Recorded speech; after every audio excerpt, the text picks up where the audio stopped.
வணக்கம் நண்பர்களே. இன்னும் ஒரு இனிய காலை பொழுதில் தீதும் நன்றும் நிகழ்ச்சியில் உங்களை சந்திப்பதில் மிக்க மகிழ்ச்சி அடைகிறேன். இன்றைக்கு ஒரு முக்கியமான நாள். ஆகஸ்ட் 9ஆம் தேதி வேர்ல்டு புக் லவர்ஸ் டே, உலக புத்தக பிரியர்களின் தினமாக கொண்டாடப்படுகிறது.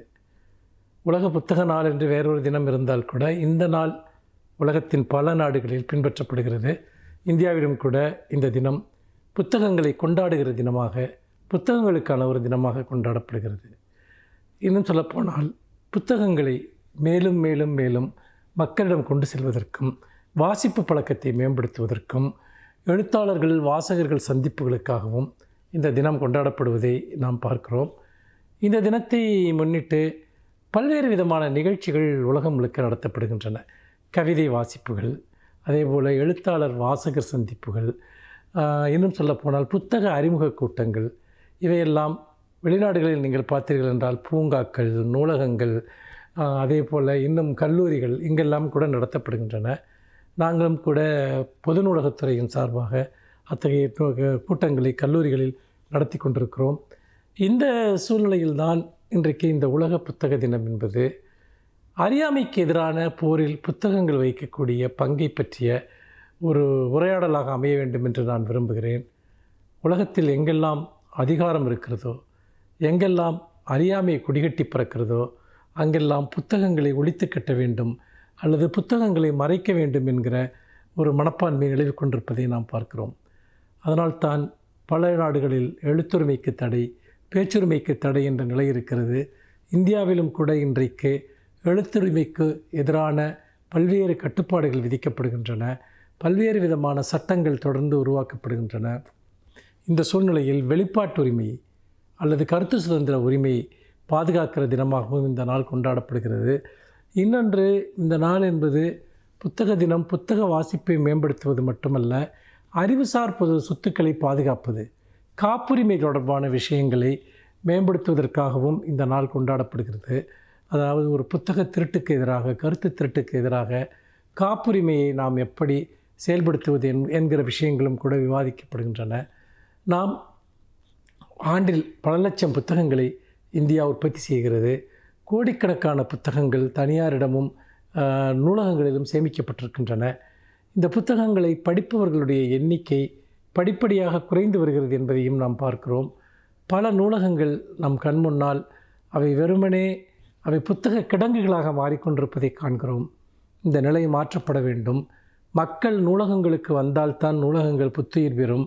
அதே போல் புத்தகங்களை வாங்குகிற பழக்கம், புத்தக விற்பனையும் கூட வெகுவாக குறைந்து வருவதை நாம் பார்க்கிறோம். பெரும்பாலானோர் இன்றைக்கு காட்சி கலாச்சாரத்திற்கு, இந்த டிஜிட்டல் யுகத்தில் காட்சி அடிமைகளாக மாறியிருக்கிறார்கள். நாம் அதனுடைய சாதகமான விளைவுகளை எடுத்துக்கொண்டாலும் கூட அது முற்றாக படிக்கும் பழக்கத்தை அழித்து விடுமோ என்கிற அச்சம் நம் மனதில் இருக்கிறது. நாம் இந்த சூழ்நிலையில்தான் இந்த வேர்ல்டு புக் லவர்ஸ் டேயில் இளம் தலைமுறையினரிடம் வாசிப்பு பழக்கத்தை கொண்டு செல்வதற்கும், அவர்களிடம் புத்தகங்கள் தொடர்பாக உரையாடுவதற்கும், அவர்களை புத்தகங்களை நோக்கி அவர்களுடைய கவனத்தை திருப்புவதற்கும் இந்த நாள் பெரிதும் பயன்பட வேண்டும் என்று நான் விரும்புகிறேன். புத்தகங்கள் என்பவை படிப்பதற்கானவை, பரப்பப்படுவதற்கானவை. அவை கருத்துக்களினுடைய, மன ஓட்டங்களினுடைய, உணர்வுகளினுடைய ஒரு மாபெரும் மின் கடத்தி போல அவை செயல்பட வேண்டும். அப்போதுதான் இந்த உலகம் ஒளி பெறும். வேர்ல்டு புக் லவர்ஸ் டேயில் உங்கள் அனைவரையும் அறிவார்ந்த சொற்கள் சூழ்ந்திருக்கட்டும் என்று சொல்லி வாழ்த்துகிறேன். நன்றி, வணக்கம்.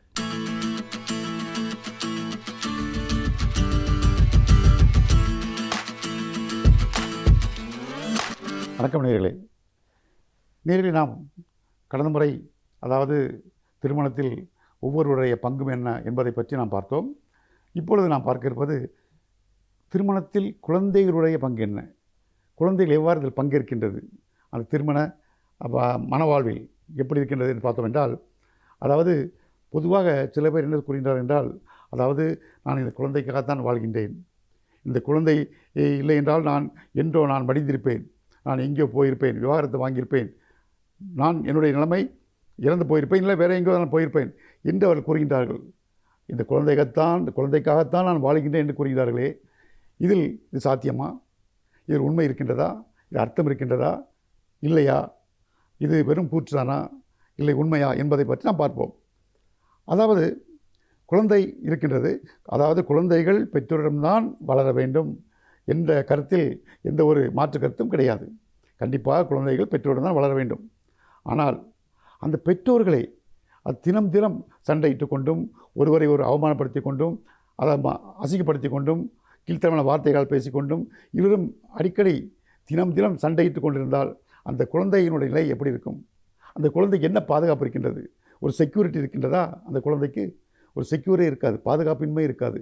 அப்படி இருக்கும் பொழுது அந்த குழந்தைக்கு எப்படி, அதாவது மன வளர்ச்சி இருக்கும், மன முதிர்ச்சி இருக்கும்.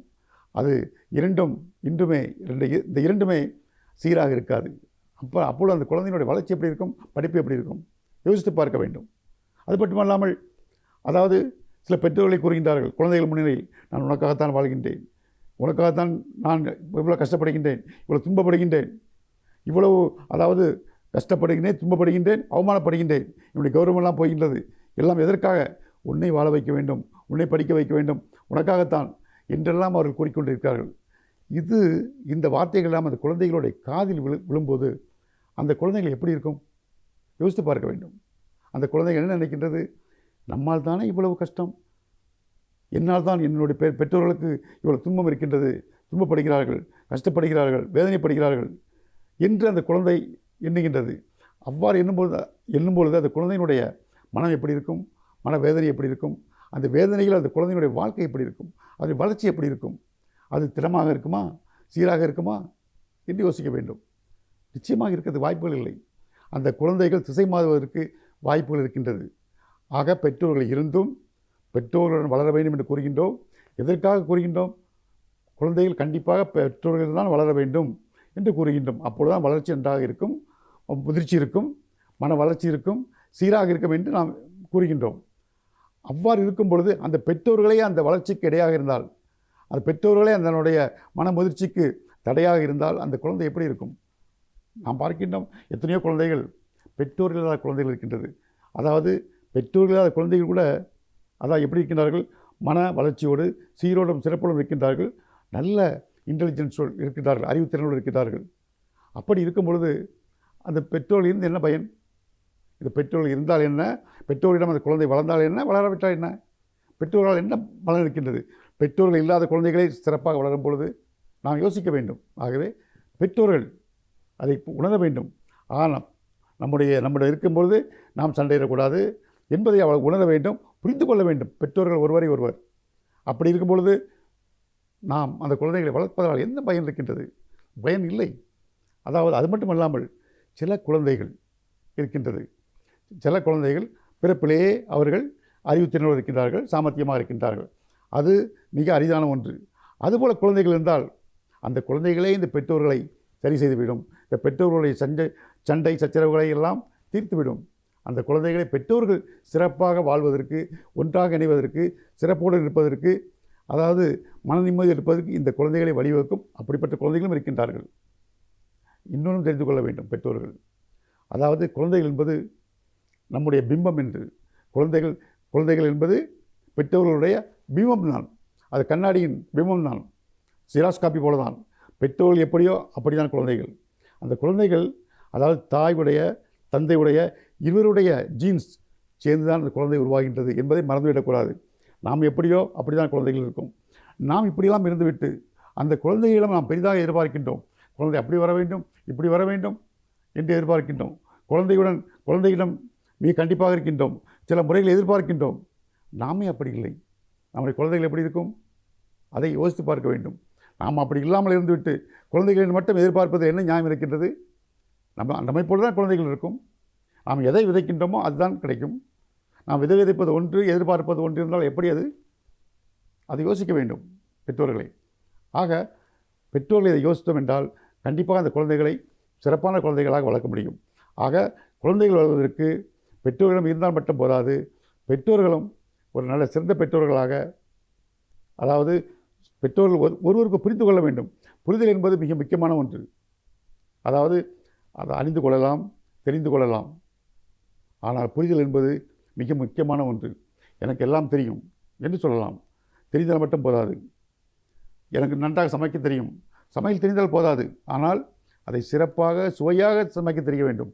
ஆக தெரிந்தால் மட்டும் போதாது, புரிதல் வேண்டும். தெரிதல் என்பது வேறு, ஐ நோ என்பது வேறு, எனக்கெல்லாம் தெரியும் என்பது வேறு.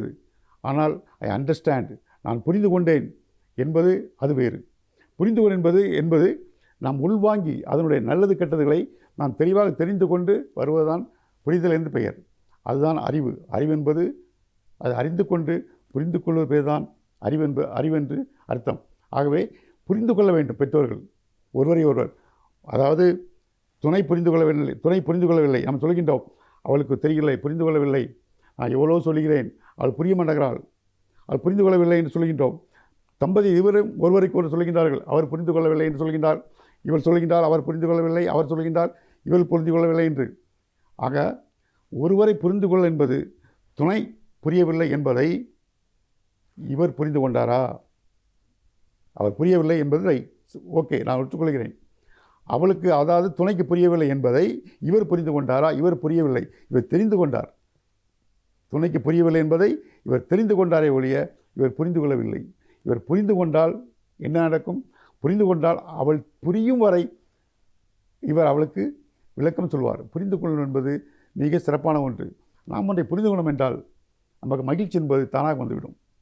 நேர்களே, நீங்கள் அதாவது நாம் பள்ளியை பார்க்கின்றோம், ஆசிரியர் பாடம் நடத்துகின்றார், ஆசிரியர் புரியும்படியாக சொல்லும் பொழுது நமக்கு ஒரு கணக்கோ ஒரு இது புரியும் பொழுது நமக்கு நம்மை அறியாமலே ஒரு மகிழ்ச்சி ஏற்படுகின்றது, சந்தோஷம் ஏற்படுகின்றது.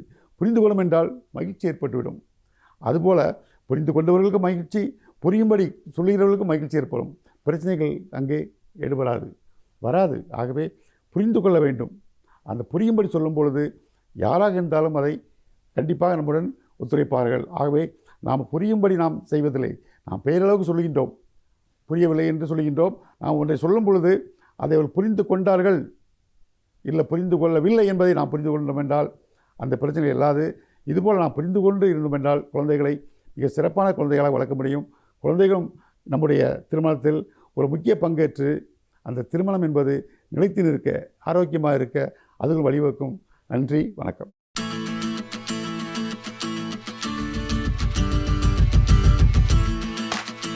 அனைவருக்கும் என் அன்பு வணக்கம். திராவிடர் கழகத்திலே இருக்கிற சிலர், அதிலும் மூத்தவர்கள் சிலரை தவிர மிக பலருக்கு இன்றைக்கு தமிழ்நாட்டில் புலவர் கோ இமயவரம்பன் என்னும் பெயர் தெரிந்திருக்குமா என்று சொல்வதற்கில்லை. புலவர் கோ இமயவரம்பன் என்பது வெறும் பெயர் இல்லை, ஒரு தொண்டனின் அடையாளம். ஒரு தொண்டர் எப்படி இருக்க வேண்டும், எப்படி இருந்திருக்க முடியும் என்பதற்கு இமயவரம்பன் அவர்களே எடுத்துக்காட்டாக இருக்கிறார். தன்னுடைய இளம் வயதில் ஐயா பெரியார் அவர்களிடத்திலே வந்து சேர்ந்து அவரோடு இருப்பதும் அவருக்கு தொண்டு செய்வதும் தான் தன்னுடைய வாழ்க்கை என்று முடிவெடுத்து திருமணம் கூட செய்து கொள்ளாமல் இறுதி வரையில் இந்த இயக்கத்திற்காக திராவிட கருத்துக்களை பரப்புவதற்காகவே வாழ்ந்து மறைந்தவர்தான் புலவர் இமயவரம்பன். 1994 ஆண்டு ஆகஸ்ட் மாதம் 9ஆம் தேதி அவர் இறந்து போனார். அவருடைய வாழ்க்கையை சற்று திரும்பி பார்க்கிற போது நமக்கு வியப்பாக இருக்கிறது. தஞ்சாவூர் மாவட்டத்தில் கும்பகோணத்துக்கு அருகில் இருக்கிற கதிராமங்கலம் என்னும் ஒரு கிராமத்தில் ஒரு நிலவுடைமையாளரினுடைய குடும்பத்திலே பிறந்தவர். அவருக்கு ஏராளமான சொத்து சுகங்கள் எல்லாம் இருந்தன. ஆசிரியர் வீரமணி அவர்களினுடைய நட்புக்கு உரிய கல்லூரியில் ஒன்றாக படித்த நண்பர் அவர். ஐயா வீரமணி அவர்களினுடைய திருமணத்திற்காக திருச்சிக்கு வந்தவர் அப்படியே பெரியாரோடு தங்கிவிட்டார். அதற்கு பிறகு அவர் ஊருக்கு செல்லவும் இல்லை. அங்கே இருக்கிற நிலபுலன்களை, சொத்துக்களை பற்றி அவர் கவலைப்படவும் இல்லை. திருமணம் செய்து கொள்ளச் சொல்லி ஐயா பெரியார், அம்மா மணியம்மையார் எல்லோரும் வற்புறுத்திய போதும் அதை அவர் ஏற்கவும் இல்லை. என் வாழ்நாள் இனிமேல் ஐயா பெரியாரோடு தான் என்று வாழ்ந்தவர். இமயவரம்பன் அவர்களை எல்லோரும் ஒரு படத்தில் பார்த்திருப்போம். பெயரை கேள்விப்பட்டிருக்கிறோமோ இல்லையோ, அவர் எழுதிய நூல்களை படித்திருக்கிறோமோ இல்லையோ, ஒரு படத்தில் அவரை எல்லோரும் பார்த்திருப்போம். அந்த படம் என்ன என்றால், வயது முதிர்ந்த காலத்தில் 92-93வது வயதுக்கு பிறகு ஐயா பெரியார் அவர்கள் சிறுநீர் கோளாறு ஏற்பட்டு எப்போதும் சிறுநீர் கழிப்பதற்கென்று தனியாக ஒரு சிறுநீர் வாடி இருக்கும். அந்த சிறுநீர் வாடியை எடுத்து கொண்டு ஒருவர் ஐயாவுக்கு அருகிலேயே வருவார். அவர்தான் புலவர் கோ இமயவரம்பன் அவர்கள். அவர் திடலில் பெரியார் அவர்களோடு பணியாற்றிய போது அந்த பணிக்கான ஊதியம் என்று கூட எதையும் அவர் பெற்றுக்கொள்ளவில்லை.